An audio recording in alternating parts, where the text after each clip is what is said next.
పోలీసులు ఏ కేసునైనా డీల్ చేయలేకపోతే దాన్ని డిటెక్టివ్స్ కు అప్పగిస్తారు. అలాంటిది డిటెక్టివ్సే స్వయంగా ఓ కేసును డీల్ చేయాల్సి వస్తే ఊరుకుంటారా? ఈ ప్రెస్టీజియస్ కేసును ఎలా టేకప్ చేశారు? రేష్మను టార్గెట్ చేసింది ఎవరు?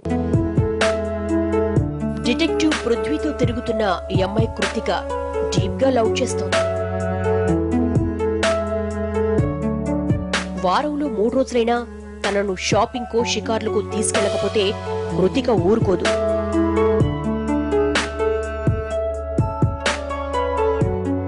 ప్రేమించాక తప్పదు కదా అనుకుంటూ పృథ్వీ ఆమెను అడిగిన చోటికెల్లా తీసుకెళ్తూ ఉంటాడు. కృతికతో లవ్ కారణంగా రేష్మ కేసు లైట్ తీసుకున్నాడు పృథ్వీ.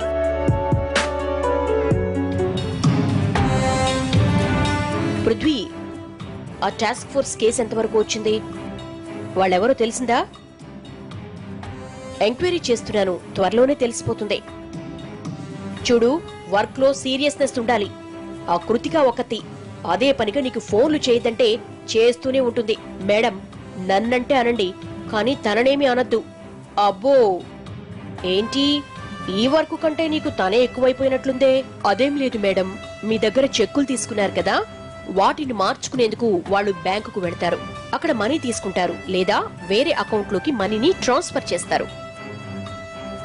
మనీ తీసుకుంటే అక్కడ సీసీ ఫుటేజ్ ద్వారా వాళ్ళెవరో ఎటు వెళ్లారో మనం కనిపెట్టొచ్చు. అదే ట్రాన్స్ఫర్ చేయించుకుంటే ఏ అకౌంట్ లోకి మనీ వెళ్ళిందో కనిపెట్టి వాళ్ళని పట్టుకోవచ్చు. అయ్యో, ఆ చెక్కుల్ని బ్లాక్ చేయమని బ్యాంకు వాళ్లకు చెప్పాను. వద్దు, అలా చేస్తే వాళ్ళని పట్టుకోవడం కష్టం. పైగా వాళ్ళు నిజంగానే టాస్క్ ఫోర్స్ పోలీసులైతే మళ్లీ వచ్చి అరెస్ట్ చేస్తారు. కరెక్టే, మరిప్పుడు నేనేం చెయ్యను? వెంటనే బ్యాంకు కాల్ చేయండి, బ్లాక్ చేసిన చెక్కుల్ని రిలీజ్ చేయొచ్చని చెప్పండి. That's all. ఓకే, నాకు చిన్న పనుంది, ఇప్పుడే వస్తాను. అర్థమైందిరే, కృతిక దగ్గరికేగా, వెళ్ళు. వెళ్ళొద్దంటే మాత్రం ఆగుతావా?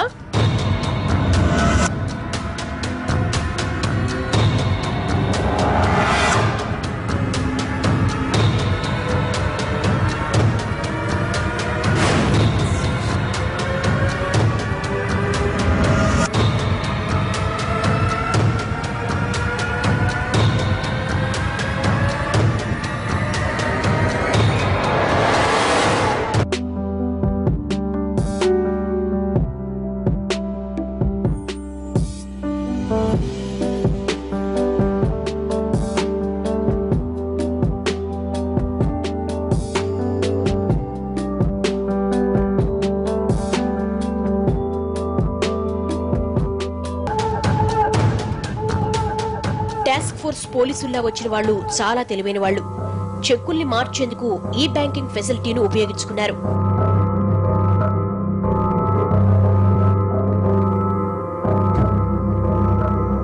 సీసీ కెమెరాలకు కనిపించకుండా జాగ్రత్త పడ్డారు. బ్యాంకుకు వెళ్లకుండానే పనైపోయింది.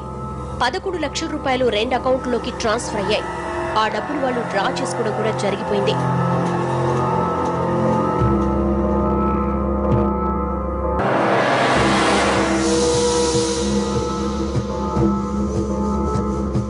ఐఎమ్ సారీ మ్యామ్, వాళ్ళు ఈ డూప్లికేట్ అకౌంట్లలో మనీ ట్రాన్స్ఫర్ చేయించుకున్నారు. ఆ అకౌంట్లు ఎవరివో తెలుసుకున్నాను. అవి 2 కూలీలకు చెందినవి. అయ్యో, మరి వాళ్ళెవరో ఎలా తెలుస్తుంది? వాళ్ళు టాస్క్ ఫోర్స్ కాదని తెలిసిపోయిందిగా, పోలీస్ కంప్లైంట్ ఇద్దామా? వద్దు, అలా చేస్తే నా పరువే కాదు, ఆఫీస్ పరువు కూడా పోతుంది. అయినా డిటెక్టివ్లు, మనమే వాళ్ళని కనిపెట్టలేకపోతే పోలీసులు ఏం చేయగలరు? మరేం చేద్దాం? ట్రై చేయి, ఇంకేదైనా వే ఉందేమో చూడు.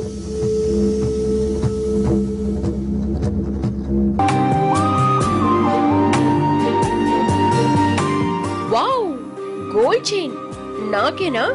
చాలా బాగుంది. My lovely Prithvi.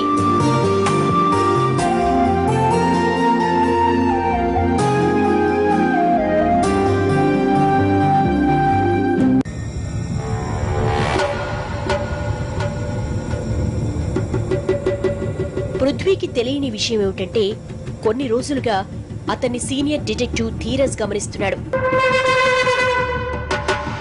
కృతికాకు Prithvi gold chain ఇవ్వడంతో ధీరజ్ కు అనుమానం మరింత పెరిగింది.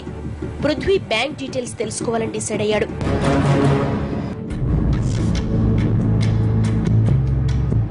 పృథ్వీకి 3 బ్యాంక్ అకౌంట్లున్నాయి. వాటిలో ఒక దాంట్లోకి 10 రోజుల కిందట 3 లక్షలు డిపాజిట్ అయ్యాయి. మరో దాంట్లోకి 4 రోజుల కిందట వేర్వేరు అకౌంట్ల నుంచి 7 లక్షలు వచ్చి చేరాయి. మొత్తం 10 లక్షలు. ఆ రోజు టాస్క్ ఫోర్స్ పోలీసుల్లా వచ్చింది ఇద్దరే. వాళ్ళడిగింది 30 లక్షలు. పృథ్వీ వాటాగా వచ్చినవి 10 లక్షలు.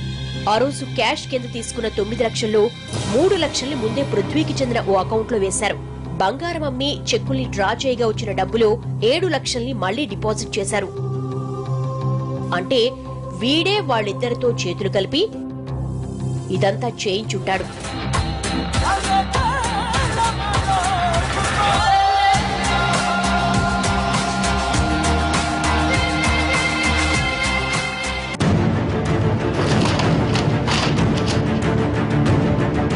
రేయ్, చూస్తావేంట్రా?